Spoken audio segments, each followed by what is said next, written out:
THN news. नाज़रीन, वगण का ख़बर शामिल क्यों था तो वगण शहर के सूमरा पाड़े जो कुछ डी अवल बाहि लगण सबब सड़ी वियल ट्रांसफार्मर तब्दील न थियण ते पाड़े वासिन पारां सेपको वारह के अमलदारन खिलाफ मुख्य चौक ते टायरन के बाहि ॾेई एहतजाजी मुज़ाहिरो करे सख्त नारेबाज़ी कई।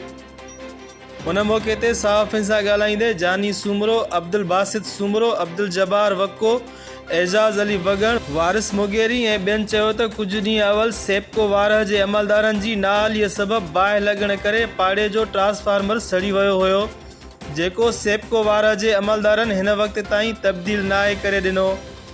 जॾहिं त हर महीने ॻरा बिल भरींदा आहियूं। रमज़ान जे महीने दौरान सख़्त गर्मीअ सबबि परेशान आहियूं। बिना देर ट्रांसफार्मर तब्दील करे ॾिनो वञे।